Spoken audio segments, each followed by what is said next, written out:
Retirement का नाम सुनते ही दिमाग में बहुत पिक्चर्स आती हैं। ट्रैवल, आराम के दिन, दोस्तों के साथ बैठना और बहुत कुछ। लेकिन ये सब तभी पॉसिबल होगा जब आपके पास अपनी पूरी रिटायर्ड लाइफ को फंड करने के लिए एक बड़ा बैंक बैलेंस होगा। क्योंकि रिटायरमेंट एक ऐसा टाइम है जब आपकी एक्टिव इनकम नहीं होगी और अनलाइक डेवलप्ड कंट्रीज इंडिया में कोई गवर्नमेंट सपोर्ट भी नहीं है। ऊपर से मेडिकल एडवांसमेंट से इंक्रीजिंग लाइफ एक्सपेक्टेंसी का मतलब है कि आपकी रिटायर्ड लाइफ 25 से 30 साल हो सकती है। इसका मतलब है कि अगर आपने रिटायरमेंट की प्लानिंग सही नहीं की तो आपको रिटायरमेंट की उम्र में भी पैसों के लिए काम करना पड़ सकता है, जो किसी का भी ड्रीम रिटायरमेंट नहीं होता। शायद इन्हीं कारणों की वजह से गवर्नमेंट ऑफ इंडिया ने एनपीएस यानी नेशनल पेंशन सिस्टम को सेटअप किया और हम इस वीडियो में आपको इसके बारे में सब बताएंगे। Before that a quick reminder, अगर आप इस तरह के और भी वीडियोस देखना चाहते हैं तो सब्सक्राइब बटन पर क्लिक करें और नोटिफिकेशन बेल दबाएं। चलिए स्टार्ट करते हैं। 2004 में गवर्नमेंट ने फर्स्ट टाइम एनपीएस को गवर्नमेंट एम्प्लॉयज के लिए इंट्रोड्यूस किया था, लेकिन बाद में 2009 में इसे सभी के लिए ओपन कर दिया गया। अब चाहे आप प्राइवेट सेक्टर में हो या फिर सेल्फ एम्प्लॉयड हो, आप इसमें रिटायरमेंट के लिए सेव कर सकते हैं। ये एक वॉलंटरी रिटायरमेंट स्कीम है और इंडियन सिटीजन्स जिनकी एज 18 से 65 के बीच में है इन्वेस्ट कर सकते हैं। एनपीएस को डिटेल में समझने के लिए इसके स्ट्रक्चर को थोड़ा समझ लीजिए। एनपीएस के स्ट्रक्चर में सबसे पहले आता है पीएफआरडीए। एनपीएस की एडमिनिस्ट्रेशन और रेगुलेशन का काम pension fund regulatory and development authority यानी कि पीएफआरडीए के पास है। पीएफआरडीए को ओल्ड एज इनकम सिक्योरिटीज को बढ़ावा देने के लिए एस्टैब्लिश किया गया था। इसका काम पेंशन फंड्स को डेवलप और रेगुलेट करने के साथ ही एनपीएस सब्सक्राइबर्स के इंटरेस्ट को प्रोटेक्ट करना है। इसके अलावा एनपीएस के स्ट्रक्चर में पेंशन फंड मैनेजर्स का भी सबसे इंपॉर्टेंट रोल है। आपका इन्वेस्ट किया हुआ पैसा सिलेक्ट फंड मैनेजर्स ही मैनेज कर सकते हैं, जो कि गवर्नमेंट से अप्रूव्ड होते हैं। आप इन 7 फंड मैनेजर्स में से कोई एक अपने लिए सिलेक्ट कर सकते हैं। अब बात करते हैं कि आपका पैसा कहां इन्वेस्ट होता है। एनपीएस के थ्रू आप 4 asset classes equities, government bonds, corporate bonds और ऑल्टरनेट इन्वेस्टमेंट्स में इन्वेस्ट कर सकते हैं। इक्विटीज मतलब आपका पैसा स्टॉक मार्केट में इन्वेस्ट होता है, वही बॉन्ड्स के थ्रू आपके पैसे को लेंड किया जाता है। गवर्नमेंट बॉन्ड्स में पैसा गवर्नमेंट को लेंड होता है और कॉर्पोरेट बॉन्ड्स में प्राइवेट और पब्लिक कंपनीज को। इसके अलावा आप 5% तक ऑल्टरनेटिव इन्वेस्टमेंट जैसे कि ऑल्टरनेटिव इन्वेस्टमेंट फंड्स यानी एआईएफ्स, रियल एस्टेट इन्वेस्टमेंट ट्रस्ट्स यानी आरईआईटीज और इंफ्रास्ट्रक्चर इन्वेस्टमेंट ट्रस्ट्स में इन्वेस्ट कर सकते हैं।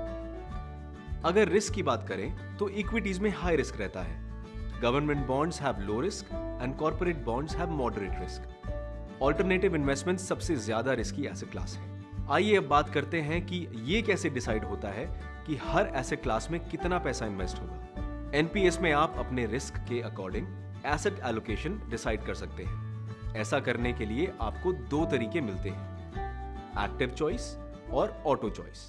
एक्टिव चॉइस में आप डिसाइड कर सकते हैं कि आपकी इन्वेस्टमेंट का कितना अमाउंट इक्विटी में जाएगा, कितना कॉर्पोरेट बॉन्ड्स में जाएगा, कितना गवर्नमेंट सिक्योरिटीज में जाएगा और कितना ऑल्टरनेटिव इन्वेस्टमेंट्स में जाएगा।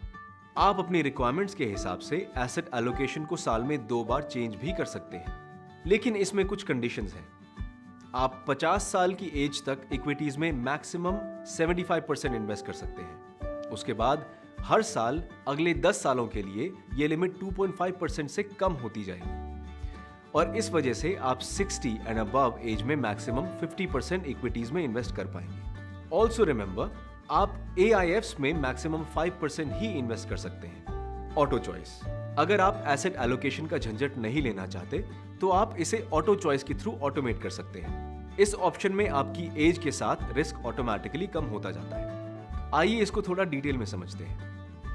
आपको 3 लाइफ साइकिल फंड्स का ऑप्शन मिलता है, जिससे आप डिसाइड करते हैं आपका स्टार्टिंग एसेट एलोकेशन क्या होगा और वो कैसे चेंज होगा। ये 3 लाइफ साइकिल ऑप्शंस हैं, aggressive life cycle fund, moderate life cycle fund और कंजर्वेटिव लाइफ साइकिल फंड।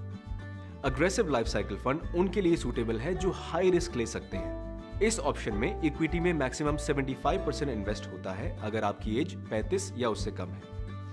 उसके बाद हर साल इक्विटी एक्सपोजर 4% ऑटोमेटिकली कम होता है till you reach the age of 55। इसका मतलब जब आप 55 साल के होंगे तो आपका इक्विटी एक्सपोजर सिर्फ 15% होगा। इक्विटी से रिड्यूस हुआ एलोकेशन कॉर्पोरेट बॉन्ड्स और गवर्नमेंट बॉन्ड्स में शिफ्ट हो जाता है।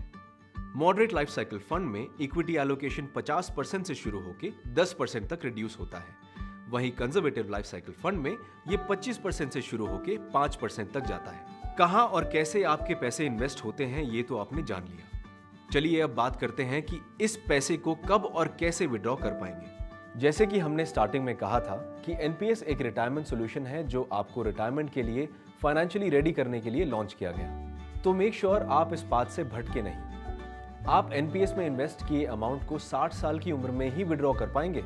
इतना ही नहीं, आप पूरा इन्वेस्टमेंट कॉर्पस बैंक अकाउंट में ट्रांसफर भी नहीं कर पाएंगे। आइए इसको डिटेल में समझते हैं। एनपीएस की मैच्योरिटी के टाइम, जो कि 60 साल की उम्र है, पे आप सिर्फ 60% अमाउंट विड्रॉ कर सकते हैं।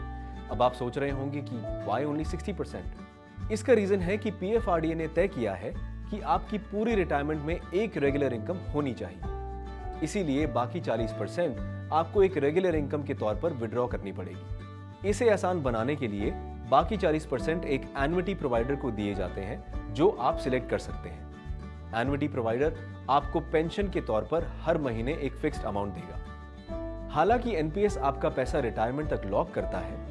इसमें से आप कुछ स्पेशल कंडीशंस जैसे कि कोई सीरियस इलनेस या फिर बच्चों की हायर एजुकेशन के लिए पार्शियल विड्रॉल पहले भी कर सकते हैं। ये प्री मैच्योर विड्रॉवल आप 3 बार कर सकते हैं, लेकिन आप अपने कंट्रीब्यूशन का 25% तक ही ले सकते हैं। ये विड्रॉल फैसिलिटी आपको 3 साल इन्वेस्ट करने के बाद मिलती है। अब बात करते हैं टैक्स बेनिफिट्स की। इंडिया में लोग किसी भी स्कीम में इन्वेस्ट करने से पहले टैक्स बेनिफिट्स जरूर जानना चाहते हैं। तो आइए एनपीएस के टैक्स बेनिफिट्स भी जान लीजिए। रिटायरमेंट सेविंग्स को बढ़ावा देने के लिए पीएफआरडीए एंड गवर्नमेंट आपको इसके अंडर काफी सारे टैक्स बेनिफिट्स देती है। इसीलिए जब आप एनपीएस में इन्वेस्ट करते हैं तो आपको टियर 1 अकाउंट पिक करना होता है। टियर 1 अकाउंट आपका रिटायरमेंट अकाउंट है और एनपीएस में इन्वेस्ट करने के लिए इस अकाउंट का होना जरूरी है।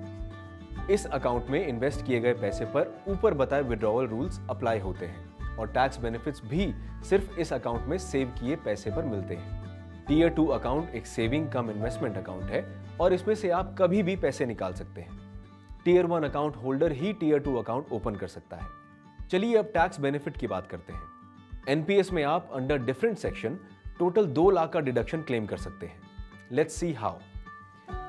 अंडर सेक्शन 80C आप एनपीएस में 1.5 लाख तक की इन्वेस्टमेंट करके डिडक्शन क्लेम कर सकते हैं।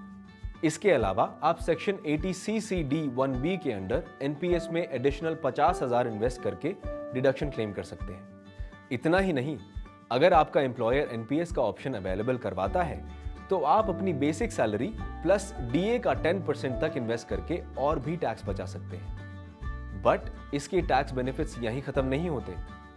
एनपीएस EEE यानी एग्जेम्प्ट के लिए क्वालिफाई करता है। इसका मतलब है कि आपकी इन्वेस्टमेंट को 3 तरह की छूट मिलती है। पहला एग्जेम्पशन इन्वेस्टमेंट करने पे मिलता है, जिसके बारे में हमने स्टार्टिंग में बात की थी। दूसरा एग्जेम्पशन आपकी इन्वेस्टमेंट से जनरेट हुए रिटर्न्स पे मिलता है। एज पर द रूल्स आपको रिटर्न्स पे किसी तरह का टैक्स नहीं देना होता। और फाइनली जो मैच्योरिटी पे आपको अमाउंट मिलता है उस पर भी यू डोंट हैव टू पे टैक्स। सो तीसरा एग्जेम्पशन। इंडिया में ये EEE बेनिफिट सिर्फ एनपीएस, पीपीएफ और सुकन्या समृद्धि योजना में मिलता है और इस कारण NPS is one of the most tax friendly investment products. And this brings us to the end of our video. और हाँ, अपने दोस्तों के साथ ये वीडियो शेयर करना ना भूलें।